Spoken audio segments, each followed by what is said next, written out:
जिस वक्त अमेरिका, चीन और रूस जैसे देश समुद्र के रास्तों और जमीनी सरहदों पर अपना दबदबा कायम करने की रेस में पूरी तरह उलझे हुए थे, ठीक उसी वक्त मोदी सरकार अंतरिक्ष के सन्नाटे में एक ऐसा मास्टर प्लान तैयार कर रही थी जिसका खुलासा अब हुआ है तो दुनिया भर के स्पेस साइंसदानों के कान ठंडे पड़ गए हैं। ये कोई मामूली प्रोजेक्ट या साधारण मिशन नहीं है, बल्कि सैकड़ों सैटेलाइट्स को एक साथ आसमान में लॉन्च करके सीधे स्पेस पर राज करने का एक ऐसा धमाकेदार ऑपरेशन है जो ग्लोबल पावर के सारे पुराने समीकरणों को हमेशा के लिए पलट कर रख देगा। एक तरफ समंदर और जमीन की लड़ाइयां अब पुरानी पड़ चुकी हैं और आने वाले वक्त में असली दबदबा उसी का होगा जिसका अंतरिक्ष की कक्षाओं पर पूरा कंट्रोल होगा। भारत ने इस हकीकत को बहुत पहले ही भांप लिया था और इसीलिए एक साइलेंट ऑपरेशन के तहत एक ऐसा स्पेस इकोसिस्टम तैयार किया गया है जो अब ज्वालामुखी की तरह फट रहा है। आखिर कैसे भारत की स्पेस इकोनॉमी रातों रात $9 बिलियन से छलांग लगाकर $45 बिलियन के महाआंकड़े को छूने जा रही है, और कैसे जियो के 1650 सैटेलाइट्स वाला सीक्रेट मेगा प्लान अंतरिक्ष की दुनिया में सबसे बड़ा गेम चेंजर बनने वाला है। दशकों तक हमारे देश में आसमान छूने का मतलब सिर्फ सरकारी फाइलों और इसरो के शानदार मिशंस तक ही सीमित माना जाता था। इसरो ने हमें दुनिया में वो रुतबा दिलाया जिसकी किसी विदेशी ताकत ने कल्पना भी नहीं की थी। लेकिन एक कड़वा सच ये भी था कि ग्लोबल कमर्शियल मार्केट में हमारी हिस्सेदारी सिर्फ 2% के आसपास ही लटकी हुई थी। सरकार ने इस पुरानी व्यवस्था की जंजीरों को हमेशा के लिए तोड़ने के लिए इंडियन स्पेस पॉलिसी 2023 को मैदान में उतार दिया। इस एक पॉलिसी ने पूरे सिस्टम को जड़ से हिलाकर रख दिया। इसने दुनिया को साफ कर दिया कि अब अंतरिक्ष सिर्फ सरकारी एजेंसियों की जागीर नहीं रहेगा। अब प्राइवेट कंपनियां भी सैटेलाइट बना सकती हैं, अपनी खुद की लॉन्चिंग कर सकती हैं और स्पेस एसेट्स की पूरी तरह से मालिक बन सकती हैं। केंद्रीय मंत्री जितेंद्र सिंह ने साफ शब्दों में दुनिया को बता दिया है कि हमारी मौजूदा $9 बिलियन की स्पेस इकोनॉमी अगले 8 से 10 सालों में सीधे 5 गुना बढ़कर $45 बिलियन के पार जाने वाली है। ये कोई हवाई दावा या खोखला वादा नहीं है, बल्कि इसके पीछे एक बहुत ही आक्रामक रणनीति है जो विदेशी कंपनियों की नींद उड़ाने के लिए काफी है। $45 बिलियन का ये आंकड़ा सुनने में बहुत बड़ा लगता है, लेकिन जब आप इसके पीछे की बारीक प्लानिंग समझेंगे तो आपका दिमाग चकरा जाएगा।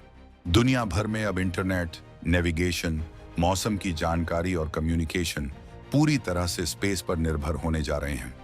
ऐसे में अगर हम सिर्फ विदेशी सैटेलाइट्स का इस्तेमाल करते रहेंगे तो हमारा करोड़ों डॉलर का रेवेन्यू हर साल देश के बाहर जाता रहेगा। इसी पैसे को देश के अंदर रोकने और ग्लोबल मार्केट का एक बहुत बड़ा हिस्सा अपने नाम करने के लिए ये महायोजना बनाई गई है। हमारा लक्ष्य साल 2033 तक ग्लोबल स्पेस मार्केट में अपनी 2% की हिस्सेदारी को सिंगल डिजिट के सबसे ऊंचे स्तर तक ले जाना है। इसका सीधा मतलब है कि हम दुनिया के उन टॉप देशों में शुमार हो जाएंगे जो सिर्फ अपने लिए ही नहीं बल्कि पूरी दुनिया के लिए स्पेस टेक्नोलॉजी डिजाइन करते हैं और उसे अंतरिक्ष में स्थापित करते हैं। इस नई क्रांति की धमक अब जमीन पर साफ सुनाई देने लगी है और इसका सबसे पहला और सबसे तगड़ा सबूत है अनंत सैट 1। आज तक हमने जितने भी कम्युनिकेशन सैटेलाइट्स देखे हैं वो सब सरकारी पहरेदारी में ही तैयार हुए हैं, लेकिन अनंत टेक्नोलॉजीज नाम की एक स्वदेशी कंपनी ने एक झटके में इतिहास रच दिया है। अनंत सैट 1 हमारे देश का पहला ऐसा कम्युनिकेशन सैटेलाइट बनने जा रहा है जिसे पूरी तरह से एक प्राइवेट भारतीय कंपनी ने तैयार किया है। ये कोई छोटा मोटा सैटेलाइट नहीं है। अगर हम इसके तकनीकी पहलुओं को बिल्कुल आसान और बोलचाल की भाषा में समझें तो ये के बैंड फ्रीक्वेंसी पर काम करेगा।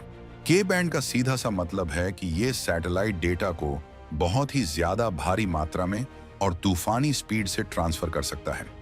ये सैटेलाइट 100 गीगाबिट्स प्रति सेकंड से भी ज्यादा की डेटा कैपेसिटी देने वाला है।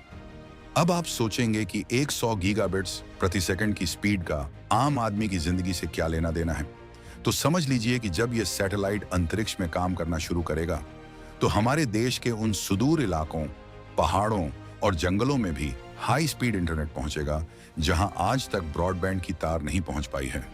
यह आसमान से सीधे बरसने वाला ऐसा इंटरनेट होगा जो डिजिटल इंफ्रास्ट्रक्चर की पूरी परिभाषा ही बदल कर रख देगा।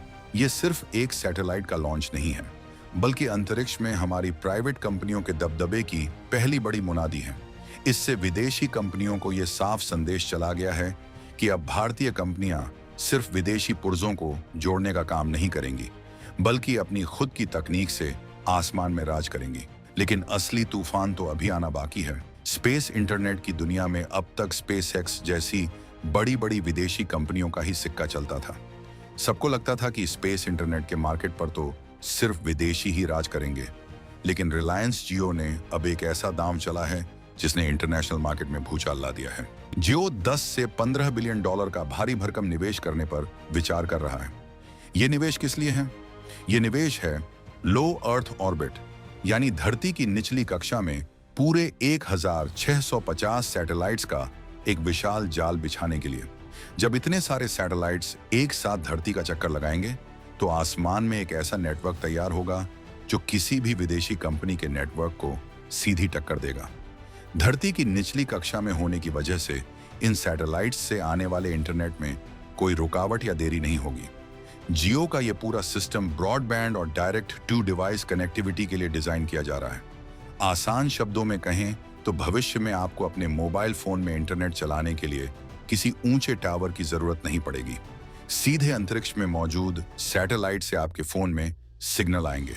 चाहे आप समंदर के बीचों बीच एक नाव पर हों या फिर किसी बर्फीले पहाड़ की चोटी पर, आपका फोन हमेशा फुल नेटवर्क दिखाएगा। लेकिन जियो के इस प्लान का सबसे बड़ा और सबसे खतरनाक पहलू कुछ और ही है। इस मिशन का मुख्य उद्देश्य अंतरिक्ष में उन अहम ऑर्बिटल स्लॉट्स पर कब्जा जमाना है जिन पर दुनिया भर की ताकतें अपनी गिद्ध जैसी आंखें गड़ाए बैठी हैं। अंतरिक्ष में सैटेलाइट पार्क करने की जगह बहुत सीमित है। जो देश पहले पहुंचेगा वो सबसे बेहतरीन स्लॉट्स पर अपना पक्का कब्जा कर लेगा। अगर हमारे अपने सैटेलाइट्स का जाल उन स्लॉट्स पर मौजूद होगा तो हमारे कम्युनिकेशन इंफ्रास्ट्रक्चर पर हमारा पूरी तरह से अपना घरेलू कंट्रोल होगा। हमें अपने देश का अहम डेटा ट्रांसफर करने के लिए किसी विदेशी सैटेलाइट का मुंह नहीं देखना पड़ेगा। यह सीधे तौर पर डेटा सिक्योरिटी और हमारे राष्ट्रीय गौरव का मामला है। विदेशी सैटेलाइट्स पर निर्भर रहने का मतलब है अपनी अहम जानकारियों का दरवाजा खुला छोड़ना। जियो का ये लो अर्थ ऑर्बिट कॉन्स्टलेशन इस बात की पक्की गारंटी देगा कि हमारा डेटा हमारे ही आसमान से होकर हमारे ही देश के सर्वर्स तक बिल्कुल सुरक्षित पहुंचे। ये वो कदम है जो हमारी टेलीकॉम इंडस्ट्री को सीधे स्पेस एज में धकेल देगा। अंतरिक्ष की इस महाजंग में सिर्फ केंद्र सरकार और बड़ी कॉरपोरेट कंपनियां ही नहीं, बल्कि हमारे राज्य भी एक दूसरे से आगे निकलने की जबरदस्त होड़ में लग गए हैं।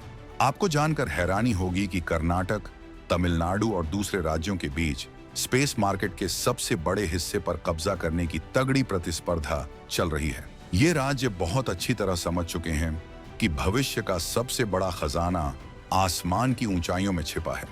कर्नाटक सरकार ने तो बाकायदा अपनी स्पेस टेक्नोलॉजी पॉलिसी 2025 से 30 लागू कर दी है। इस पॉलिसी का सीधा और बिल्कुल स्पष्ट लक्ष्य देश की कुल स्पेस इकोनॉमी का 50% हिस्सा अकेले अपने राज्य की झोली में खींचना है।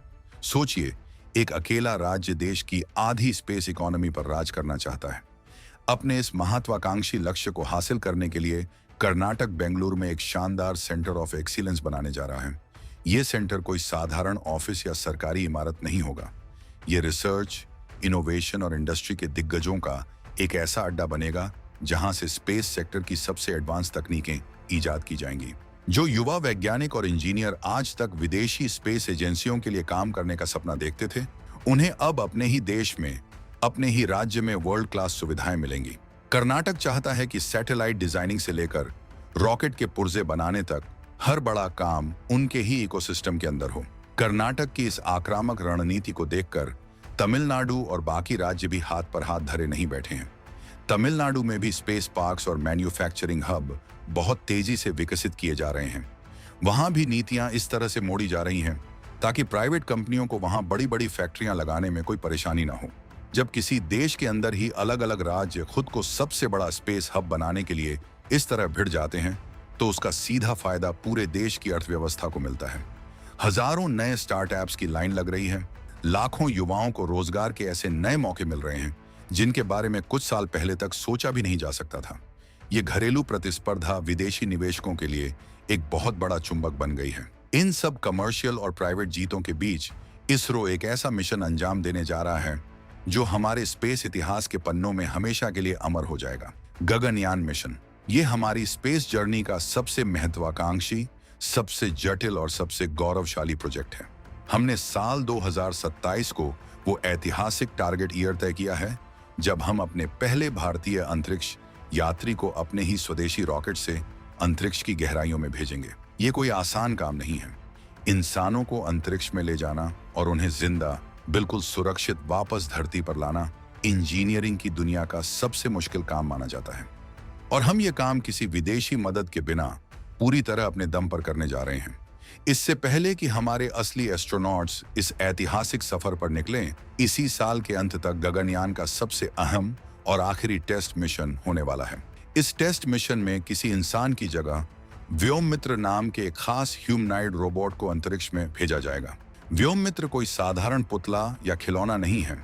ये एक बेहद एडवांस और स्मार्ट रोबोट है जो अंतरिक्ष में जाकर सारे सिस्टम्स की बारीकी से जांच करेगा। वो कैप्सूल के अंदर के माहौल को परखेगा, मशीनों का फुल ट्रायल लेगा और ये सुनिश्चित करेगा कि लाइफ सपोर्ट सिस्टम 100% सही काम कर रहा है। व्योममित्र का ये सफर ये तय करेगा कि जब हमारे असली एस्ट्रोनॉट्स वहां जाएं तो उन्हें किसी भी तरह की परेशानी का सामना न करना पड़े। व्योममित्र के इस टेस्ट मिशन के तुरंत बाद पूरे गगनयान मिशन का एक फुल स्केल रिहर्सल किया जाएगा। स्पेस मिशंस में एक छोटी सी चूक की भी कोई गुंजाइश नहीं होती। श्रीहरिकोटा के लॉन्च पैड से भारी भरकम रॉकेट के उड़ने से लेकर अंतरिक्ष में कई किलोमीटर की स्पीड से चक्कर लगाने और फिर समंदर की लहरों के बीच क्रू मॉड्यूल की एकदम सुरक्षित वापसी तक हर एक स्टेप को बहुत ही बारीकी से परखा जाएगा। जब गगनयान सफलतापूर्वक पूरा हो जाएगा तो हम दुनिया के उन गिने चुने और बेहद ताकतवर देशों की एक्सक्लूसिव लिस्ट में जाकर सीना तान कर खड़े हो जाएंगे जिन्होंने इंसानों को अंतरिक्ष में भेजने का कारनामा कर दिखाया है। ये अचीवमेंट सिर्फ एक साइंस का प्रयोग नहीं होगा, ये हमारी नेशनल ताकत का वो प्रदर्शन होगा जिसे पूरी दुनिया सलाम करेगी।